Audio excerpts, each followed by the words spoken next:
শেখ হাসিনার পতনের পর আয়নাঘর আবারও আলোচনায় উঠে এসেছে। সেখান থেকে ইতোপূর্বে ৩ জন বন্দী মুক্তি পেয়েছেন। গত ২ দিন রাজধানীর কচুক্ষেতে আওয়ামী লীগ সরকারের আমলে গুম হওয়া মানুষের খোঁজে ভিড় জমাচ্ছেন স্বজনেরা। আয়নাঘর কি? বাংলাদেশের প্রতিরক্ষা বাহিনীর কাউন্টার টেররিজম ইন্টেলিজেন্স ব্যুরো দ্বারা পরিচালিত একটি গোপন আটক কেন্দ্রের নাম আয়নাঘর। ধারণা করা হয় এখানে কমপক্ষে ১৬টি কক্ষ রয়েছে, যেখানে একসঙ্গে ৩০ জন বন্দী রাখার সক্ষমতা রয়েছে। আয়নাঘরটি বাংলাদেশের ঢাকা সেনানিবাস এলাকায় অবস্থিত বলে ধারণা করা হয়। সুইডেন ভিত্তিক স্বাধীন নিউজ পোর্টাল নেত্র নিউজের একটি অনুসন্ধানী হুইসেল ব্লোয়ার প্রতিবেদন প্রকাশ করে অভিযোগ করা হয় যে বাংলাদেশের কর্মকর্তারা আয়নাঘরে বলপূর্বক গুমের শিকারদের আটক ও নির্যাতন করতেন। সুইডেন ভিত্তিক নিউজ পোর্টাল গোপন কারাগারের সম্ভাব্য অবস্থানও প্রকাশ করেছেন, যেখানে বলপূর্বক গুমের শিকার ব্যক্তিদের বাংলাদেশে রাখা হয়েছে বলে ধারণা করা হয়। প্রতিবেদনটি বলপূর্বক গুমের শিকার ২ ব্যক্তি হাসিনুর রহমান এবং শেখ মোহাম্মদ সেলিমের অন দ্য রেকর্ড অ্যাকাউন্টের উপর ভিত্তি করে তৈরি করা হয়েছে, যারা বলেছেন যে তাদেরকে ঢাকার কেন্দ্রস্থলে অবস্থিত কারাগারের ভিতরে রাখা হয়েছিল। ভারতের জি নিউজের প্রতিবেদনে বলা হয়, আয়নাঘর শুনতে যতটা সাদামাটা ততটাই রহস্যময়। শেখ হাসিনার আমলে তৈরি এই আয়নাঘরেই রাখা হতো গুম করে রাখা মানুষদের। আলো বাতাসহীন একটি কক্ষ, যেখানে সারাক্ষণ ঘড়ঘড়িয়ে চলে ফ্যান। কাদের রাখা হতো এই আয়নাঘরে? শেখ হাসিনার আমলে বিরোধী দলের বহু নেতাকর্মী নিখোঁজ হয়ে গেছে। তারা কোথায়? তাদের কোনো খোঁজ নেই। এমনকি সেনাবাহিনীর লোকজনও রয়েছেন ওই তালিকায়। আয়নাঘর আসলে গোয়েন্দাদের একটি গোপন বন্দিশালা বা ডিটেনশন ক্যাম্প। আনন্দবাজারের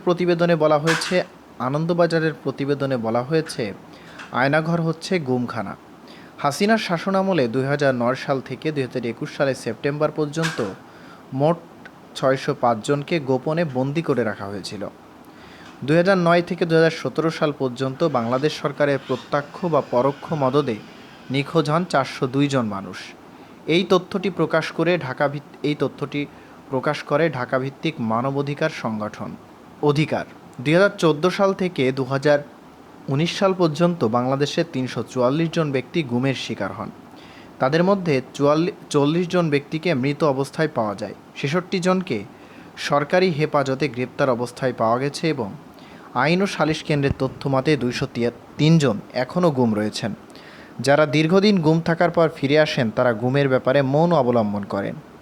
ধারণা করা হয় এসব মানুষদের গুম করে রাখা হয় আয়নাঘরে।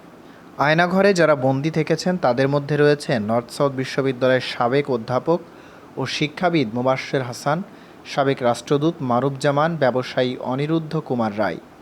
এছাড়া আয়নাঘর থেকে সম্প্রতি মুক্তি পেয়েছেন বাংলাদেশি ব্যারিস্টার এবং জামাতে ইসলামী নেতা মীর কাসেম আলীর ছেলে মীর আহমদ বিন কাসেম, সাবেক সামরিক জেনারেল এবং জামাতে ইসলামীর নেতা গোলাম আজমের ছেলে ব্রিগেডিয়ার জেনারেল আবদুল্লাহ আমান আজমি, পার্বত্য চট্টগ্রামের রাজনৈতিক সংগঠন ইউপিডিএফের মুখপাত্র মাইকেল চাকমা।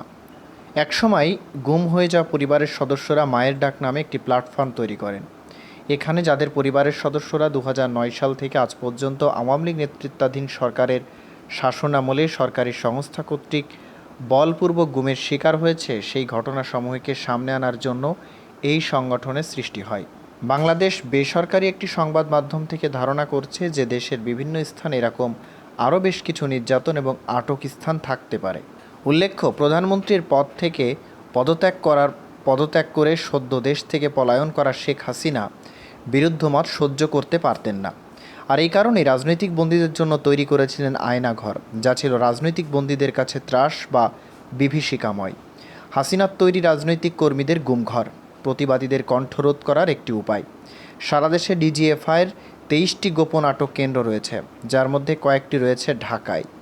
২০০৪ সাল থেকে ২০২৪ সালের হিউম্যান রাইটস ওয়াচের রিপোর্ট অনুযায়ী শেখ হাসিনা ক্ষমতায় আসার পর ২০০৯ থেকে ২০২৪ সাল পর্যন্ত ৬০০রও বেশি গুমের ঘটনা ঘটেছে।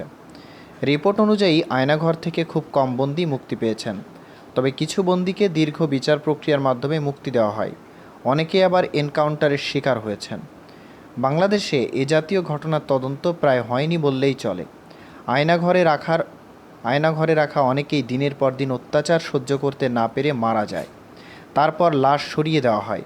যাদের গ্রেপ্তার করা হয় তাদের খাতা কলমে কোনো তথ্য রাখা হয় না। আর যারা হাসিনার আস্থাভাজন ছিলেন তারাই আয়নাঘরের দায়িত্ব পেতেন। আয়নাঘরের বন্দীদের সঙ্গে তাদের পরিবারের সদস্যদের দেখা করা বা যোগাযোগের কোনো আইন ছিল না।